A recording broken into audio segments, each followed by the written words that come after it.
एक समय की बात है। एक किसान रोजाना की तरह आज भी वह सुबह सुबह खेती करने पहुंचा, पर जो सालों से होता आ रहा था वही हुआ। एक बार फिर किसान का हल पत्थर से टकराकर टूट गया। किसान बिल्कुल क्रोधित हो उठा और उसने मन ही मन सोचा कि आज जो भी हो जाए वह इस चट्टान को जमीन से निकालकर इस खेत के बाहर फेंक देगा। वह तुरंत भागा और गांव से 4-5 लोगों को बुला लाया और सभी को लेकर वह उस पत्थर के पास पहुंचा।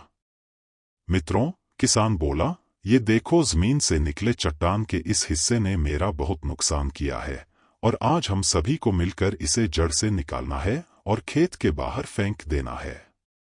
और ऐसा कहते ही वह फावड़े से पत्थर के किनार वार करने लगा। पर ये क्या? अभी उसने 1-2 बार ही मारा था कि पूरा का पूरा पत्थर जमीन से बाहर निकल आया। साथ खड़े लोग भी अचरज में पड़ गए और उन्हीं में से एक ने हंसते हुए पूछा, क्यों भाई, तुम तो कहते थे कि तुम्हारे खेत के बीच में एक बड़ी सी चट्टान दबी हुई है, पर यह तो एक मामूली सा पत्थर निकला। किसान भी आश्चर्य में पड़ गया। सालों से जिसे वह एक भारी भरकम चट्टान समझ रहा था, दरअसल वह बस एक छोटा सा पत्थर था। उसे पछतावा हुआ कि काश उसने पहले ही इसे निकालने का प्रयास किया होता, तो ना उसे इतना नुकसान उठाना पड़ता और ना ही दोस्तों के सामने उसका मजाक बनता।